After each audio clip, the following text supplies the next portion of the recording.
ہیں۔ قرآن کہتا ہے ان الانسان لفی خسر، بے شک انسان گھاٹے میں ہے۔ کیا سارے انسان گھاٹے میں ہیں؟ تو قرآن کہتا ہے نہیں، 4 قسم کے خوش نصیب وہ ہیں جن میں یہ 4 صفتیں جمع ہو جائیں، وہ گھاٹے سے محفوظ ہے، اس کو گھاٹا نہیں ہے۔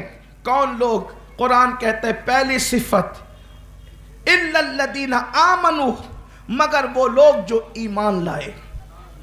پہلی صفت، سارے انسان گھاٹے میں ہے، فرعون گھاٹے میں، نمرود گھاٹے میں، بخت نصر گھاٹے میں، قارون گھاٹے میں، شداد گھاٹے میں۔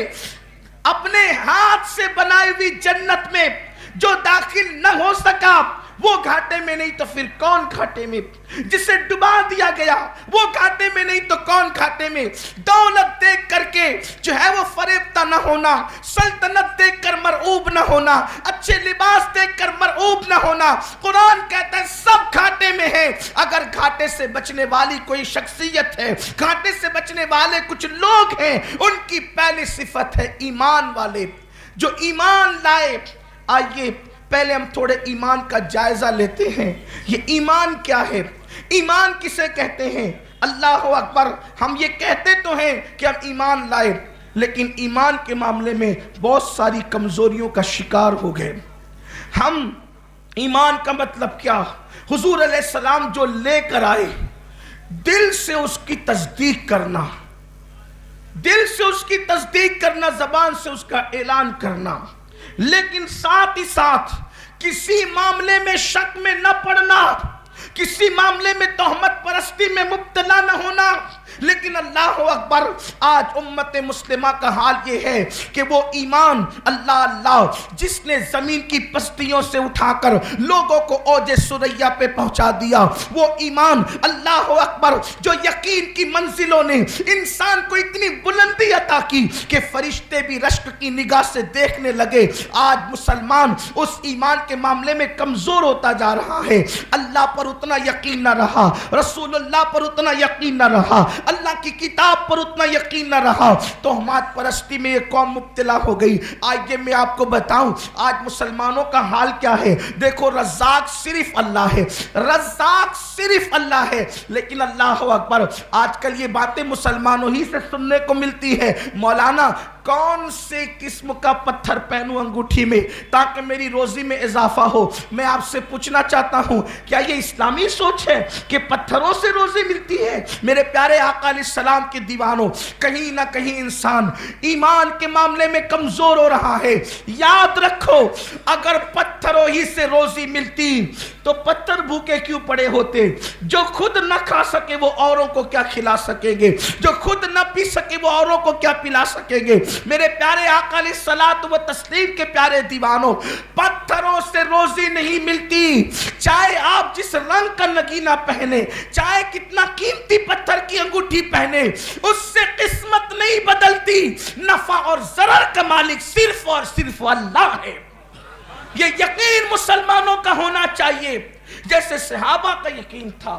اللہ اکبر، سیدنا فاروق اعظم جنہوں نے توحید مصطفیٰ جان رحمت صلی اللہ علیہ وآلہ وسلم سے سیکھی تھی، ایک مرتبہ کعبے کا طواف کرتے کرتے سیدنا فاروق اعظم رضی اللہ تعالی عنہ، اس سے فاروق اعظم کی توحید بھی پتا چلتی ہے اور فاروق اعظم کی رسالت پر یقین بھی پتا چلتا ہے۔ جو لوگ افراط و تفرید کا شکار ہیں کہ توحید بیان کرتے کرتے جو مصطفیٰ جان رحمت کی توہین کرتے ہیں، آقا کی گستاخی کرتے ہیں، انبیاء کی توہین کرتے ہیں، ان کو سبق لینا چاہیے۔ توحید اسے کہتے ہیں جو تم بیان کر رہے وہ توحید نہیں، وہ تہمات ہے، وہ تہمات پرستی ہے جو 1857 کے بعد توحید بیان ہو رہی ہے۔ سیدنا فاروق اعظم کی توحید دیکھیں، جب طواف کعبے کا کیا، حجر اسود کے پاس آ کر کھڑے ہو گئے، کہنے لگے اے حجر اسود، میں جانتا ہوں تو پتھر ہے۔ دیکھو یہ توحید کی بولی فاروق اعظم، میں جانتا ہوں تو پتھر ہے، نہ تو نفع دے سکتا ہے نہ نقصان دے سکتا ہے، واللہ میں تجھے کبھی نہ چومتا اگر میں نے اپنے محبوب مصطفیٰ جان رحمت کو چومتے نہ دیکھا۔ رسالت کا انداز. یہاں تو توحید بیان کرتے کرتے نبی کو گالیاں دے بیٹھے. یہ کون سی توحید ہے؟ کرے مصطفیٰ کی اہانتیں، کھلے بندو اس پہ یہ جرأتیں. ارے کیا نہیں میں محمدی؟ ارے ہاں نہیں، ارے ہاں نہیں. حضور علیہ السلام کی رسالت کی توہین کرنے والا کبھی توحید پر گامزن نہیں ہو سکتا. لیکن کچھ لوگ ایسے ہیں کہ جو معاذ اللہ عقیدہ توحید میں بھی شبخو لگا. بلی رستہ کاٹ دے تو ہمارے کام بگڑ جائیں. اتنی پاورفل ہو گئی بلیاں، اتنی طاقتور ہو گئی بلیاں کہ وہ آپ کا کام بگاڑ سکے. پھر کام بگاڑنے کے لیے آپ کو کسی کو کچھ کرنے کی ضرورت ہی نہیں. 10-20 بلیاں پال لیجئے، جو نکلے اس کے آگے بھجا دیجئے، سب کے کام بگڑتے رہیں گے. انا للہ و انا الیہ راجعون. جو مذہب تہمات پرستی کو مٹانے کے لیے آیا تھا، اس مذہب کے ماننے والے تہمات پرستی میں مبتلا. کوئی کانے کو دیکھ لے تو دن بھر اچھا نہیں جائے گا، کسی بیوہ کو دیکھ لے تو دن بھر اچھا نہیں جائے گا. بیوہ ہماری شادی کی رسومات میں آ جائے گی تو شادی کے اندر خوشیاں ختم ہو جائے گی. میرے آقا صلی اللہ علیہ وسلم کے غلاموں، اگر کوئی بیوہ منحوس ہوتی تو اللہ جانے کائنات کو کسی بیوہ کی گود میں پیدا نہ فرماتا. اگر کوئی بیوہ منحوس ہوتی تو حضور علیہ السلام کی پہلی بیوی بن کر آنے کا شرف کسی بیوہ کو نصیب نہ ہوتا. وہ تو ایک مرتبہ نہیں بلکہ 2 مرتبہ بیوہ ہو چکی تھی. مگر قربان جائیں، جب اس بیوہ کو میرے نبی نے سہاگن بنایا تو کتنا پیار کیا کہ ان کی موجودگی میں میرے نبی نے دوسرا نکاح تک نہیں کیا. یہ خدیجۃ الکبریٰ سے محبت تھی. کائنات ان سے عشق کرتی ہے اور ان کا عشق جان ایمان ہے. لیکن وہ بھی تو کسی سے پیار کرتے، وہ بھی کسی سے پیار اور کتنا کیا کہ ان کی موجودگی میں دوسرا نکاح نہیں فرمایا. اور جب تک وہ حیات رہی دوسرا نکاح نہیں کیا. اور جب وصال ہو گیا تو پھر ازواج مطہرات کی کثرت تھی، ان کے درمیان بھی خدیجۃ الکبریٰ کی منقبت بیان کی جاتی تھی، سیدہ خدیجہ کے مرتبے بیان کیے جاتے تھے. تو میرے پیارے آقا علیہ السلام کے دیوانوں، رسومات میں، شادی کی رسومات میں اگر مائیں اور بہنیں موجود ہیں، بیواؤں کے آنے سے خوشیاں ختم نہیں ہوتی بلکہ خوشیاں بڑھ جایا کرتی ہیں. اور بات یاد رکھنا، تہمات سے نکلو. میرے آقا علیہ الصلوۃ والتسلیم فرماتے ہیں، حدیث پاک کا مفہوم ہے، جو تقدیر پر یقین نہ رکھے وہ میری امت کا فرعون ہے. فرعون یعنی جو تقدیر میں لکھا ہے ہونا اتنا ہی ہے، نہ اس سے کم نہ اس سے زیادہ. تدبیر کی جا سکتی ہے، لیکن یہ کہ بیوہ آ گئی تو خوشیاں چلی گئی، یتیم آیا تو خوشیاں چلی گئی، بلی نے رستہ کاٹ دیا تو کام بگڑ گیا. بدشگونی لینے والے کو میرے نبی نے فرمایا کہ وہ ہم میں سے نہیں ہے. اچھا شگون لے سکتے ہیں. کوئی کام کرتے وقت ہرے درخت پہ نظر پڑ گئی تو کہا کہ اچھی تعبیر ہے، اچھا لے سکتے ہیں. اس لیے کہ اللہ کا اعلان ہے، میرے بندے میرے ساتھ جیسا گمان کرتے ہیں میں ان کے ساتھ ویسا ہی فیصلہ کرتا ہوں. تو اللہ سے اچھا گمان کرو. ہار کا گمان کیوں کرتے ہو؟ جیت کا کرو. مغلوب ہونے کا گمان کیوں کرتے ہو؟ غالب ہونے کا کرو. دعا کے رد ہونے کا گمان کیوں کرتے ہو؟ قبولیت کا کرو. ناکامیوں کا گمان کیوں کرتے ہو؟ کامیابیوں کا کرو. مرنے کا گمان کیوں کرتے ہو؟ جینے کا کرو. بیماریوں کا گمان کیوں کرتے ہو؟ شفا کا کرو. غربت کا گمان کیوں کرتے ہو؟ دولت کا کرو. اچھا گمان کرو. قدرت کے فیصلے اس کے مطابق ہوتے ہیں. مجھے ایک واقعہ یاد آیا کہ کچھ لوگوں تہمات پرستی میں اتنے ڈوبے اب تک نہیں نکلتے. اس سے عقیدہ توحید پہ ضرب پڑتی ہے. لا يضر مع اسمہ شیء فی الارض ولا فی السماء. کوئی زمین اور آسمان کے اندر ایسی چیز نہیں ہے جو اللہ کے نام کے ساتھ نقصان دے سکے. نفع اور ضرر کا مالک صرف اللہ ہے. فائدہ اس کی مرضی سے، نقصان اس کی مرضی سے.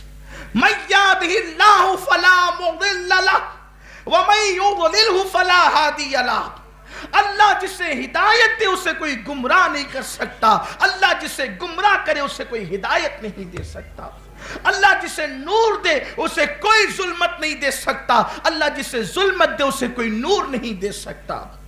کہیں نہ کہیں امت توحید کے معاملے میں کمزور ہوئی ہے، عقیدے کے معاملے میں کمزور ہوئی ہے، تب کہیں جا کر یہ دن دیکھنے پڑے، ورنہ مسلمانوں کا حال یہ تھا کہ اللہ اکبر جدھر رخ کرتے ادھر کے حالات بدل جاتے تھے، جس گلی میں قدم رکھتے بہاریں اتر آتی تھی۔ ایک مرتبہ کا واقعہ ہے، وقت کا ایک بادشاہ اور تاجدار جو تہمات پرستی میں مبتلا تھا، اس کے دل میں خیال آیا کہ چلو شکار کرتے ہیں۔ شکار کرنے کے لیے اپنے گھر سے نکلا فوج پھاٹے کے ساتھ، بہت تہمات پرستی میں مبتلا تھا۔ اس کا نظریہ تھا کہ کوئی کالا دکھے گا تو دن اچھا نہیں جائے گا، کوئی بھینگا دکھے گا تو دن اچھا نہیں جائے گا، کوئی کانا دکھے گا تو دن اچھا نہیں جائے گا۔ اتفاق سے بیچارے ایک کانے کی شامت آ گئی، یہ فوج پھاٹے کے ساتھ بادشاہ جا رہا تھا، سامنے دیکھا تو کانا، بولے کہ آج تو دن سارا کے سارا خراب گیا، جا رہے ہیں شکار کے لیے، یہ کانا کیسے سامنے آ گیا؟ کہا اس بدبخت کو، بس اس بد قسمت کو پکڑو اور اس کو اندر جیل میں ڈال دو، شام کو فیصلہ کریں گے کرنا کیا ہے۔ حالانکہ اس نے تو یہ کہا تھا اس کو قتل ہی کر دو، لیکن کسی اچھے نیک دل وزیر نے کہا تھا صبح صبح قتل کیوں کرتے ہو کسی کو، قید کر دو، دن اچھا گیا تو ٹھیک ہے ورنہ قتل کر دینا۔ ایسے ہی ہوا، قید کر دیا بیچارے کو اٹھا کر۔ بادشاہ تھا، بادشاہوں کو کون روک سکتا ہے، اس نے اندر ڈلوا دیا، گیا۔ خدا کا کرنا یہ کہ اتنے مور، اتنے ہرن اور ایک سے ایک جانور اس دن شکار میں آئے تو پورے پنجرے بھر کر کے خوب خوشی خوشی آیا۔ آنے کے بعد وہ وزیر نے جس نے کہا تھا کہ بھئی قید کر دو، شام کو دیکھیں گے کیا ہوگا، بادشاہ موڈ میں تھا، خوش تھا، اس نے کہا، وزیر نے کہا اب اس کے بارے میں کیا حکم ہے؟ کہا کہ بات چھوڑ دو اس کو، دین ہی اچھا گیا تو چھوڑ دو اس کو۔ وہ آیا اور اس نے کہا میں گھر نہیں جاؤں گا، پہلے مجھے بادشاہ کے پاس لے کر چلو، مجھے بادشاہ سے دو بات کرنی ہے۔ بادشاہ کے پاس گیا لے کر کے، کہا بادشاہ سلامت کیوں چھوڑا، قتل کراؤ؟ تو کہا نہیں، صبح کو آپ دکھے تھے تو گمان یہ تھا کہ اچھا دن نہیں گزرے گا، اسی لیے تو قتل کروا رہے تھے، کسی نے کہا کہ ڈال دو جیل میں، شام کو دیکھیں گے، دیکھو کتنا شکار کر کے لایا ہوں، اتنے مور، اتنی ہرن، اتنے یہ، اتنے وہ، اتنے وہ۔ کہ اگر جان بخشیے تو ایک بات کہوں، آپ نے مجھے منحوس کہا تھا نا، کانا دکھا تو آپ نے مجھے دیکھا تو آپ کا دن اتنا اچھا گزرا کہ سارے پنجرے جانور سے بھر گئے، لیکن صبح صبح میں نے آپ کو دیکھا تو پوری دن جیل کی ہوا کھانی پڑی۔ بادشاہ یہ بتائیں منحوس کون ہے؟ منحوس کون ہے؟ آپ مجھے منحوس کہہ رہے تھے، منحوس کون ہے؟ آپ کا دن تو مجھے دیکھ کر اچھا گزرا اور آپ کو دیکھ کر میرا دن کیسا گزرا؟ یہ حالت ہے۔ اس لیے تہمات پرستی سے بچو، توحید پر یقین رکھو، اللہ کی مرضی کے بغیر کچھ نہیں ہوتا۔ روزی کا مالک اللہ، ہدایت دینے والا اللہ، رزق دینے والا اللہ۔ ہاں لیکن اب یہ بات آپ کو بتاؤں، اگر وہ کسی کو وسیلہ بنا لے یا بنا دے تو اس کی مرضی ہے، اس لیے کہ جب وہ وسیلہ بنانا چاہتا ہے، جب وہ وسیلہ بنانا چاہتا ہے تو پھر درخت کو وسیلہ بنا کر موسیٰ سے کلام کرتا ہے، انی انا اللہ۔ تو جب وہ درخت